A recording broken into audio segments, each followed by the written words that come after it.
Sean Anderson from the Locked On White Sox podcast, the only daily podcast for your Chicago White Sox.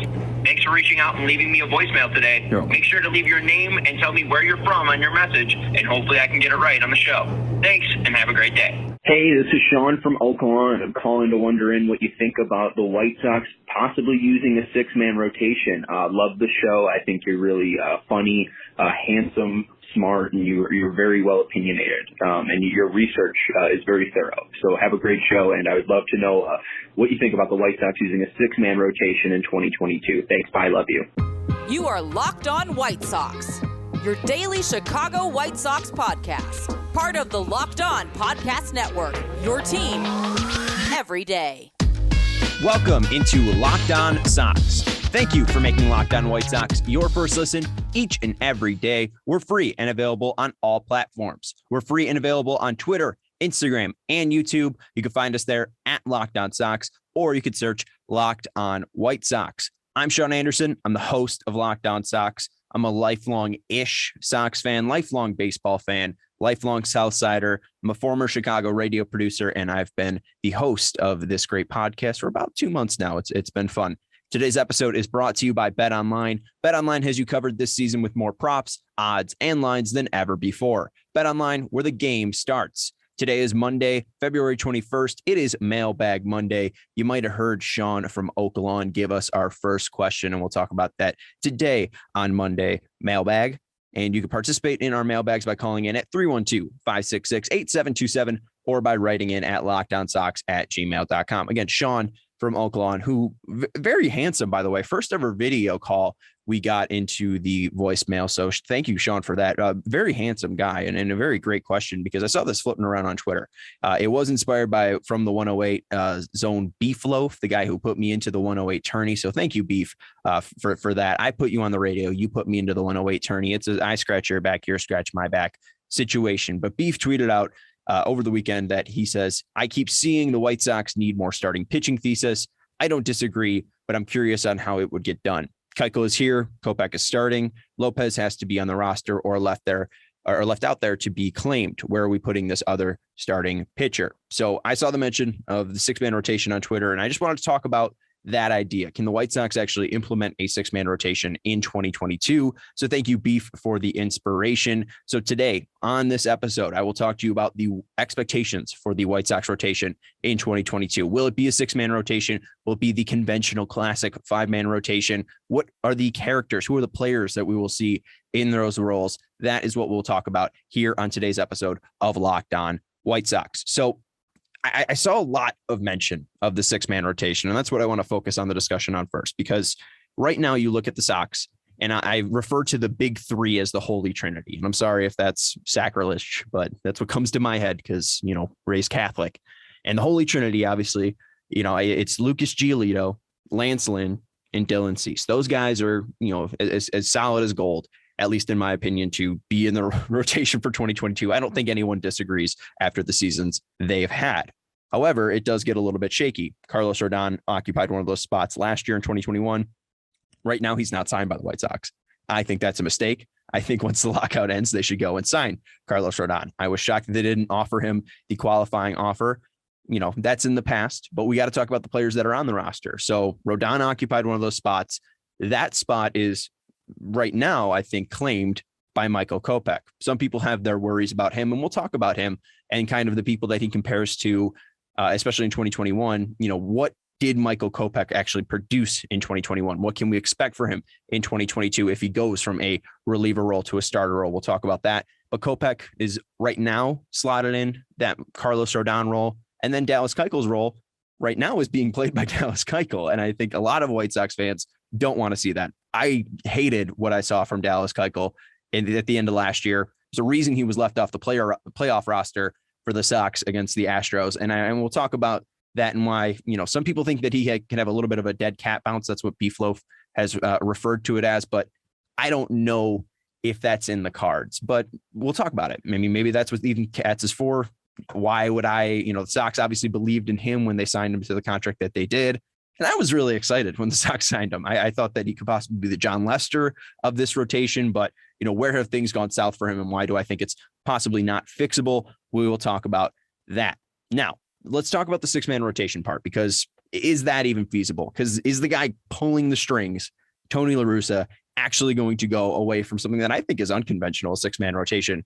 Because this guy is very conventional, very, conservative, quote unquote, baseball mind, not a lot of analytics going into that. I mean, you look at the Sox shift rate, it completely dropped off from the change from Rick Renteria to Tony La Russa. So let's hear about the White Sox using a 6-man rotation last year in 2021 to get context from the big guy, Tony La Russa. We are going to start after Monday with the 10 days in a row, 10 games in a row, which would mean everybody would pitch on the 5th day. So we are considering a 6th Lopez to jump in there.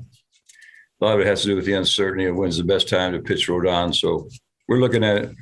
They're looking at it, right? Tony sounds convinced. Tony sounds thrilled at the idea of going to a 6-man rotation. And I'm not trying to start a narrative that Tony La Russa hates 6-man rotations. I'm not after that. I'm not interested in that. Okay. But I just don't think it's in his old school mind to go to a 6-man rotation, especially at the start of a season. He can do it when his team needs to survive. I mean, you look at that 16-game stretch. Tony mentioned it was a 10-game stretch. It was 16 games from September 14th to September 29th that they played in a row. So really, to survive the end of the season, they needed to extend those arms because Lance Lynn was dealing with stuff, Michael Kopech was dealing with stuff, and Carlos Rodon was dealing with stuff. So they needed to survive. In those 16 games, Giolito started 3 times, Keuchel started 3 times, Lopez started 3 times, Cease started twice, Rodon started twice, Lynn started twice, and Kopech started once. And again, Keuchel and Lopez, 2 of those guys that started the most, are tied for the most with Giolito.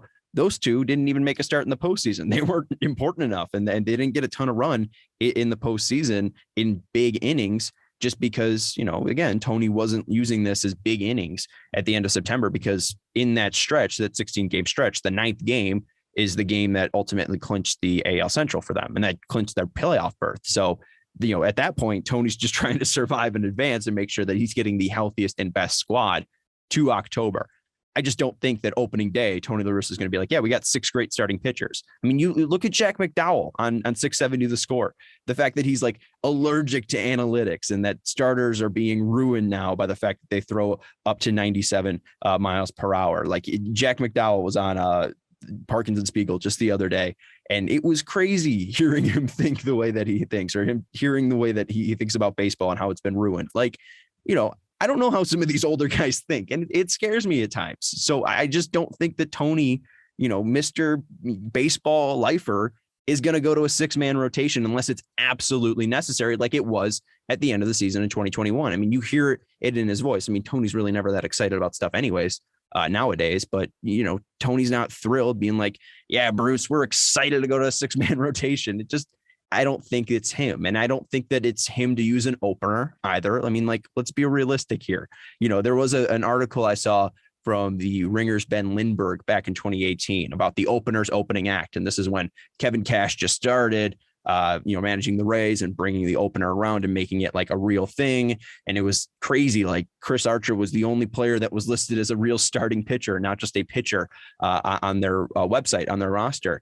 The only starting pitcher they had listed in 2018 was Chris Archer, and they ended up trading him, which was a good deal. Tyler Glasnow and Austin Meadows plus in that deal. But, Ben Lindbergh talks about the opening act for the opener, and he mentions that Tony La Russa was the guy who brought that idea around. In 1993, the rotation sucked for the A's, and him and Dave Duncan collaborated and went to the idea that they needed to use Eckersley more, and they started using an opener. And, Tony had that idea because his team desperately needed it in the middle of the season. Again, he's doing that because he desperately needs to do it, though. I mean, when he's winning World Series in 2006, it's not like Adam Wainwright was starting games then at that point. It's not like because he was, being used as a reliever. They weren't using him as a floating opener, right? I mean, I just don't think that this is in Tony's wheelhouse to go to a 6-man rotation, or even this opener idea. I thought about it too. Like I thought about it would be interesting if Craig Kimbrell was an opener for the Sox, because you don't know what to do with him. And if he can't pitch the last inning, what if he pitches the first inning and just give him that little bit of run? And then, you have Keuchel to go 2-6 or 2-7, or you have Garrett Crochet then be a bridge to the 5th inning or the 4th inning or something like that. And then Keuchel could pick it up or whatever, or flip that. Keuchel can take it as far as he can, and then Crochet takes it. Like, I think the opener could be a beneficial thing with all the arms that are in the Sox. And it seems like a lot of confusing names can be in a lot of different roles. But I just think that, again, it's not in Tony's nature to go to it unless his team absolutely needs it. Locked On White Sox fans, it feels like every time I'm talking to you, I am talking to you about Built Bar's best tasting bar, the Puffs. They are the first ever protein infused marshmallow. They're fluffy. They're marshmallowy. They're not just a protein bar. They're a treat. And that's because they're covered in 100% real chocolate. And they're also a treat because the flavors, in my opinion, are to die for. You go to the website, you can see banana cream pie, cinnamon churro, coconut marshmallow, mint marshmallow, ruby chocolate, and lemon dipped cheesecake. Again, I'm telling you, these flavors are to die for. My favorite thing, you can go to built.com, you can check the macros chart, and you'll see that they are high in protein and low in calorie. They're high in fiber and low in carb. These flavors are to die for, and Built Bar, that's what they focus on. They focus on the taste. They make it delicious first, and then they figure out how to make it healthy. So you will be making a great choice in changing this out to be your go-to treat, because again, they are healthy and they taste delicious. Go and try them out. Go to built.com, use promo code LOCKED15 and get 15% off your order. Again, use promo code LOCKED15 at built.com for 15% off your order. This episode is brought to you by Rock Auto. I went over to my grandpa's for lunch. I mentioned, hey, Grandpa, my windshields aren't working the way I want them to. So he pops the hood. I bring the car around back. He pops the hood, and he sees the wire that's sending all the fluid to the sprayers to get the windshield wet, the windshield wipers wet. So it wasn't pumping out, and he cuts the wires and he tries sucking it out, and he ends up, getting windshield wiper fluid into his mouth because he was trying to figure the problem. He figured out the problem was the pump because it wasn't pumping through the cords that were working, the wires that were working. I'm not a car guy. This is why I take it to my 70-year-old grandpa, but he says, go get a windshield wiper pump. And it took forever for the guy at my local auto parts store to even search for the part. So let's go to rockauto.com and I will show you how quick and easy it is to save money using rockauto.com. Rockauto.com, because I told you, I just needed to get a windshield wiper pump, and I told you I'm better at computers than some other people. So I'm just going to type in my car, Toyota Corolla. We'll go down here, see 1.8. That's what I need. And then so I see wiper pump. I'll even just type in water windshield washer pump. Look at this, $11.55. And I paid $30. Boom, it's that easy. Go to rockauto.com right now and see all the parts available for your car or truck. Right, Locked On in their How Did You Hear About Us box, so you know we sent you. They have an amazing selection, reliably low prices, and all the parts your car will ever need. rockauto.com. I think the White Sox, especially with the contract that they signed Dallas Keuchel to, look at this, and I think that they're fine with the 5 starters that they have. They think that I think of the Holy Trinity, and I'm sorry if that's sacrilege, but I think the Holy Trinity for the Sox right now is Lynn, Giolito, and Cease. Like, those guys are untouchable. They're as solid as gold. Those guys are going to be pitching and starting for the Sox in their rotation unless injuries happen, right? Kopech is a little bit iffy. I mean, Rodon would have been in that Holy Trinity, but obviously he's not signed. I thought they were going to extend a qualifying offer to him. They did not. So it looks like Kopech's going to take over that role now, but there's issues about Kopech, right? I mean, how much can he truly pitch this year without blowing out his arm again or without re-injuring his hamstring? I mean, we just don't know the volume that he can handle at this point in his career. And I was looking around and just trying to find comparables for him. Like what he did last year, how impressive it was. His 69 and 1/3 innings, 3.50 ERA, 44 games, 4 of those were starts. He finished a game, right? 103 strikeouts, 2.97 FIP, a 1.12 whip, right? I mean, like, Michael Kopech was fantastic last year. I was trying to find a comparison for him, and I was looking on StatHead, Baseball References, like massive search finder for all of these players. I was trying to find a single season where a pitcher pitched less than 70 innings, which Kopech did, had a higher K per 9 over 10, and then had a lower FIP, a fielding independent pitching, below 3. And just for rookies. And I sorted it by WAR, and 2 names popped up that were very similar. And I really love the comparison. And I understand why people then might be concerned when you hear this comparison. And one of the comparisons was Michael Kopech had a WAR in 2021 of 1.3, pitching 69 and 1/3 innings. Another guy who had 1.5 WAR, so basically the same season in 68 innings, was back in 2010. And that was Steven Strasburg, who that year injured his arm and had Tommy John surgery and then ultimately missed the 2011 season. We know what Strasburg was. I mean, Strasburg's a multi-million-dollar pitcher at this point, and he's a little bit faded off due to injuries. And I understand why the White Sox, who see Steven Strasburg as one of the greatest arms ever to come out of college and perform how he did in his debut, striking out 14, and then ultimately being, suffering Tommy John. But I don't know if you need to have that fear, because Michael Kopech already suffered Tommy John in 2019. That's why we didn't see him after that Detroit game. I understand why the concerns are there for Kopech, especially ramping him up. I'm not saying pitch, Michael Kopech 200 plus innings this year, but if we do think that he's the guy that we think he is, and I think that Michael Kopech can be the White Sox best pitcher in about 2 years, once he gets the command fully down and once he truly goes through the seasoning of baseball, and once he's able to get those innings higher and higher, Michael Kopech's going to be the best pitcher on the White Sox rotation probably in 2 years, right? I think that we can all agree, unless you're a Dylan Cease head. And maybe Cease will be there in 2 years. I mean, I'd love to see that competition. If we have that issue, that's a good problem to have. But looking at Kopech, I understand the concerns, but you got to let him fly, right? He's a peacock. You got to let him fly. I don't see the hesitancy of why you wouldn't have him slotted in. Yes, you need to have plans for when he pitches, and maybe you need to stagger days, but I think there's a plan that you could build out for the White Sox, especially with the crew that they currently have. And I think they're fine with it. I don't think that they're in a rush to go sign starting pitching. I think they need to improve their starting pitching. And that's the thesis, is that I think Dallas Keuchel is the bad guy in the rotation. I don't think that he is the piece that they need in that fifth spot. So I think when Beef goes and Beef Love talks about, what do you do with the starting pitching and how does it look? I think the White Sox are going to have a 5-man rotation. I think you're going to see a Dylan Cease, Lucas Giolito, Michael Kopech, and Dallas Keuchel. I think that's going to be your 5. And then Reynaldo Lopez is going to be spotted in when, maybe an injury flares up, maybe Lynn goes to the DL. But you look at the Sox and the way that they were ran, they're going to be run by the same guy. They're going to be run by Tony La Russa. And you look at the way that he ran them last year, 855 innings, 855 innings and a third for the starters, which was the 4th most in the MLB. And you look at the way that it was broken down, and there's 9 guys that had starts last year. And you see that, that was just complete games. Sorry, my bad. Game started, Dylan Cease had 32. Lucas Giolito had 31. Dallas Keuchel had 30. Carlos Rodon had 28. Lance Lynn had 28. Carlos Rodon had 24, right? The bulk of those starts are coming from 5 guys. Evan Lopez gets spotted in with 9 games started when injuries flare up. Kopech got a couple starts, especially due to doubleheaders. He got 4 of them. Jimmy Lambert got 3 on some spot starts and doubleheaders. And then Ryan Burr had an opening moment. But that was only 2 innings, right? So you only saw that for a brief moment in time. So I really don't think the White Sox are going to go away from a 5-man rotation. And I think that the issue is you look at the quality of where those starts are coming from. Yes, Dallas Keuchel gave you 30 starts last year, but he was the worst one by far.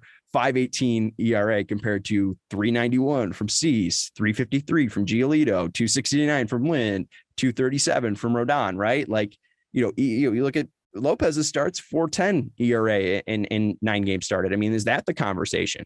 Do you just have Lopez be the 5th starter and you have Keuchel come in whenever he needs to be?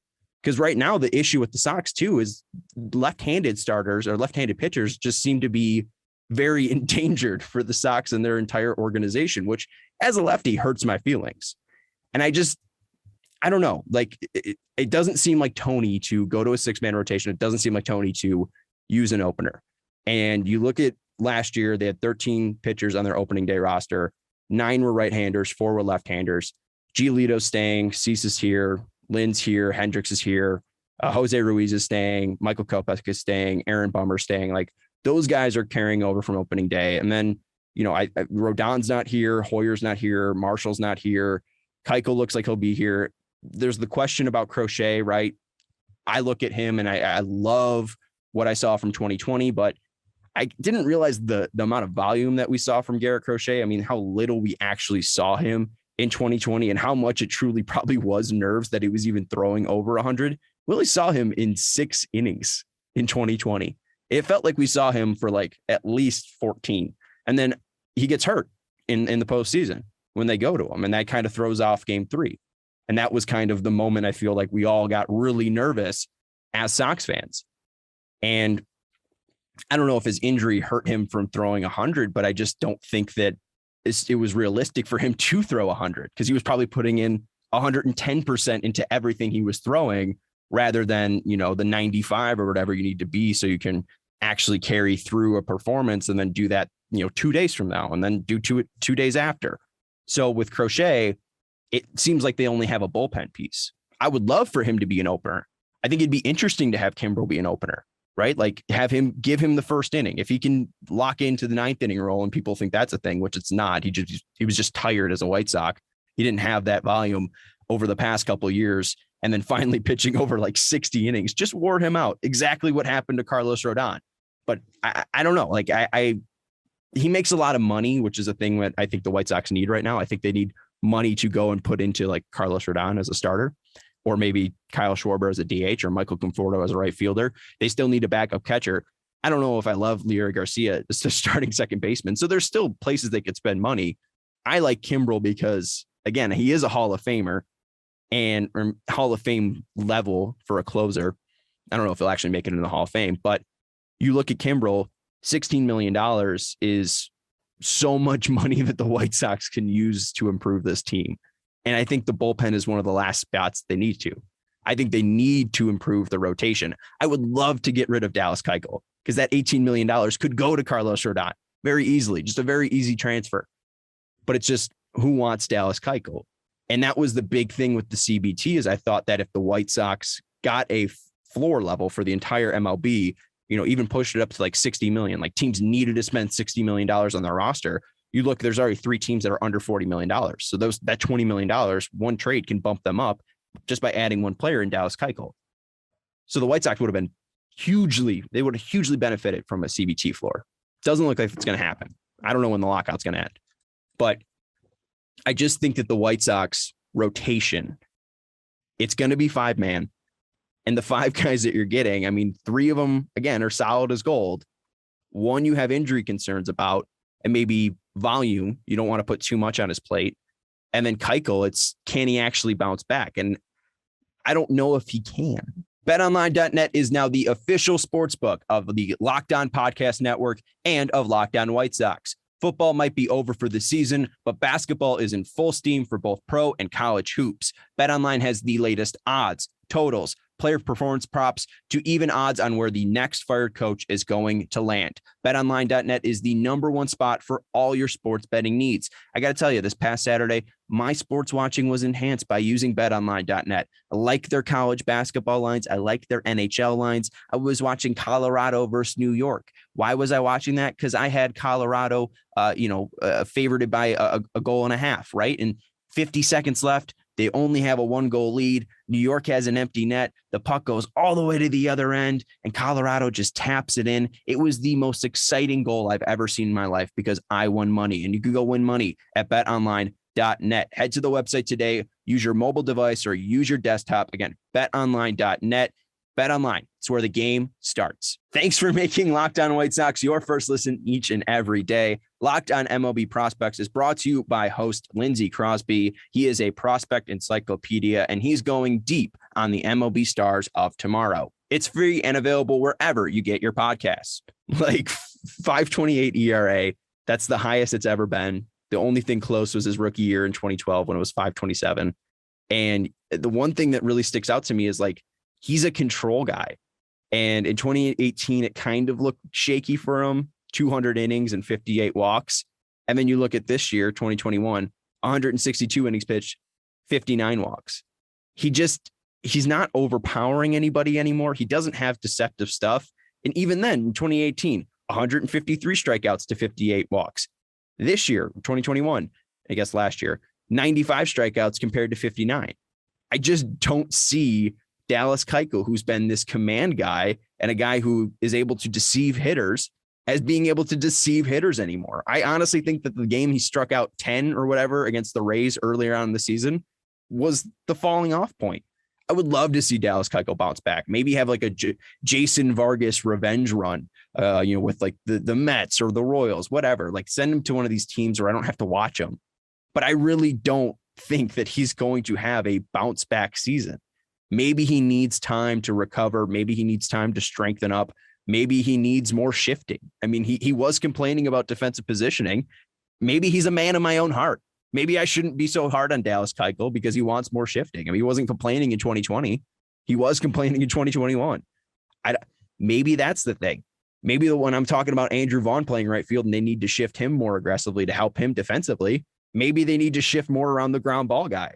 The guy, and that's another thing too, like he's a ground ball pitcher and the deceptive thing is still a thing. The control and deception thing is still a real thing. I mean, he's striking out less guys and he just has a worse control. But also, I mean, this is one of the worst defensive teams in the major leagues. And he's known as a ground ball pitcher. And yet maybe that's another issue right there. It's not like, and you look at fielding independent pitching, dude gets rocked. If you look at his ERA without the fielding part, it's very similar to his ERA, which just shows you that he's getting rocked. But also, I mean, maybe there is something to that. If he was getting a little bit more defensive help, maybe the ERA is hurt a little bit less. I don't know. It's just tough because I think if you look at 2022 and the opening day roster, the potential opening day roster, you can see Giolito being on that roster for sure. He'll be a starter. Lynn's a starter. Hendricks, Cease, Kopech, Jose Ruiz, Kendall Graveman, and Craig Kimbrell. I think those guys are for sure and certain unless they trade Kimbrell, which I don't think is going to happen. And then you could probably say that Keuchel and Aaron Bummer are for sures. So if you're trying to fill that out, because I think that's only 10 guys right there, how do you fill that out? I think that the only way that they can fill that out is aggressively. You're going to need to have another left-hander on there because I think that Garrett Crochet should start in AAA. I know I've been a little bit scatterbrained today, so I apologize on that. But Crochet, we talked about this. I talked about this a little bit. The velocity going down and him learning how to pitch. He never had that ability to make those mistakes in lower pressure situations. And that was something that Jack McDowell talked about on 670 The Score was, baseball is about progression. Baseball is about learning and then being able to learn from that progression and be able to, really master the game. So then once you're up at MLB, you're not doing that at that level. And then you can just go out and play and you've already learned the game so much. You've seen the inner workings, what works, what doesn't work. And then you can go out and try to execute to your best abilities. I mean, Garrett Crochet really hasn't had the ability to experiment with what may or may not work because he's always been thrown into major league games. He's always been thrown into the most important part. And that's what Jack McDowell was saying was that like baseball being cut of some of these lower levels and the progression, like baseball is a journey. Baseball is a marathon from the regular season. If you're, on the club, the big club, you go from April to September, 162, and then you have the playoffs, right? But even then, I mean, you got to go through lower A to go to single A, to go to double A, to go to triple A. Crochet skipped all of that. And, he's trying to figure out, am I a reliever? Am I a starter? I think you need to give him more clarity and maybe even put him down. Maybe this is too low, but I'd say put him down to double A because we know that triple A, the park in Charlotte is just a nightmare for pitchers. Put him down in double A and see what works. I mean, start him one day, then put him to the bullpen after 5 days, give him 2 days a run, right? And then rest him and then have him start a 5th day. Like, see what works for Garrett Crochet because we don't know right now. And I don't know if the White Sox are exponentially helped by having Garrett Crochet in April when, maybe they help him figure it out a little bit more and he can confidently be the pitcher that he wants to be in May or possibly June. Because I know the White Sox need to win this year, but also the Sox can't afford to have the Garrett Crochet project go wrong. And he's an important piece. So I think you need to let him make mistakes in some lower leverage situations, not because he's not a good pitcher, because again, I mean, the start that he's had so far, I looked at this too, like players with under 70 innings, the most WAR, it's Garrett Crochet with 2.5. I mean, like he's still a very good pitcher and a pitcher that can work in the major leagues. But if they drafted him to be a starting pitcher, the time needs to be now for him to start working on that. And I think you do that by bringing up a couple people. I think you can bring up Kyle Crick, a guy that they signed this offseason to a minor league deal. He's a former starter, former Giants top prospect. started his career with the Giants, was called up, and then was traded to San Francisco. I'm sorry, he was traded to Pittsburgh in the Andrew McCutchen deal that sent McCutchen to San Francisco. That also sent Brian Reynolds to Pittsburgh, who's currently still on that team. And he spent from 2018 to 2020 with Pittsburgh. That's Kyle Crick from 2018 to 2020 with Pittsburgh. He's 29 years old. He's a reliever. His best year was in 2018, his first year with Pittsburgh. He was worth 1.5 WAR. He had a 2.39 ERA in 64 games. And in those 64 games, he pitched 60 innings, 60 and 1/3 innings, and had a K per 9 of 9.7. Control has been a big issue in his career. He has a 5.1 walk per 9. And the thing with Pittsburgh is they've had, I mean, especially in that time with Crick, this guy was fired in 2019, but they had a pitching coach from 2010 to 2019 that had a very similar strategy, like low fastballs. They didn't really want high velocity guys. They wanted to get ground balls. Like that was a big strategy for Pittsburgh. So I just wonder too, with Crick, if you give him a modern pitching coach, and he did have a different pitching coach in 2020 and 2021, but also like, you see how cheap the Pirates are. Are you really thinking that the Pirates are putting their best people out and trying to, have the best staff possible? Like the Pirates aren't spending any money. The Pirates suck as an organization. So I think if you get one of the more heralded names in pitching around Kyle Crick, it could be a very interesting situation. Like I wonder what he would be doing with a spring training, because working with Cats, maybe that control is fleshed out a little bit more. He's able to work in the pitches that he likes, because in 2018, that was the most he ever used his four-seam fastball. And ever since 2020 or 2019, 2020, 2021, I mean, his fastball usage just fallen down, and now he's favored his slider more. So you wonder with Crick, like, can he be adjusted the right way to possibly become a positive pitcher? Because you look at 2021, like his worst pitch was a slider, and then he's using it 60% of the time. He's using his four-seamer 31% of the time, and it's got a run value of 0. When you look at his four-seamer back in 2018, when he's using it 56% of the time, it's got a run value of -7. And the fastball helps the slider. And I think that now he's switching it around and he's thinking the slider's helping the fastball. I don't know. Ethan Katz would know a lot more about that. And I think Ethan Katz knows a lot more about pitching than most people on the planet. So I like the Kyle Crick thing. If he had more time with Ethan Katz in spring training, maybe this would be more of a solid plan. Kyle Crick starting in the bullpen, and maybe you do use him as an opener. There's so many options for the Sox, and I understand why Beef threw this out as a question, because like, where do you go as the White Sox as an organization? And to talk about Pittsburgh and their philosophy, I mean, the best example I can give you is Garrett Cole. In 127 games with Pittsburgh, he had a K per 9 of 8.4. Since leaving Pittsburgh, he has a K per 9 of 12.7 and is a $300 million man. So I'm not saying Kyle Crick is going to be that, but Kyle Crick can be a name that, if the right adjustments are made, he could be a legitimate piece for the White Sox bullpen. That bullpen gets even stronger and stronger. And that just gives them the opportunity to really be flexible with how they go after Kopech and how they use Kopech and how they use Garrett Crochet. Because I think Reynaldo Lopez should be used more. I think there's a fair argument between Reynaldo Lopez and Dallas Keuchel. And I think their best option this year would be to possibly trade Dallas Keuchel and then sign Carlos Rodon. I just think it's so unlikely that somebody wants Dallas Keuchel that they can make that deal happen. So if you're looking at it, I think you can expect for the 2022 White Sox rotation to be Giolito, Lynn, Cease, Kopech, and Keuchel. I don't think you're getting a 6-man rotation. I don't think you're getting openers. And if they're going to go with that route, they really need to start developing Garrett Crochet into a starter, so this problem doesn't happen. Because at some point, Dallas Keuchel is going to be too old to even pitch. You need to start filling up those lines. And if Reynaldo Lopez this year, he falls off, then you don't have a starter option. What, you're going to go to Jonathan Stever? You're going to go to one of the other guys, Jimmy Lambert? You're going to go to one of them? Like, they haven't shown it yet in the major leagues, the time that they've been in there. And AAA, again, is a tough park to pitch. They haven't shown it yet, though. And every time I see them, I don't know if they're going to have it ever. And it sucks to say that. And I hope that doesn't happen, but I'm sorry. I'm a little scatterbrained today, and I apologize for that. Sometimes hosting a podcast solo is tough, but I think the White Sox can start the season with those 10 names. Let me recap those 10 names if you forgot them. Giolito, Lynn, Hendricks, Cease, Kopech, Ruiz, Graveman, Kimbrel, Keuchel, and Bummer. I think those are pretty sure and certain. I think those 10 you could probably lock in. I don't think that they're going to have any signings in the offseason starter wise. So I think you're looking at that possible bullpen. Then to fill out the bullpen, I think the White Sox do this. I think that they will bring up Kyle Crick.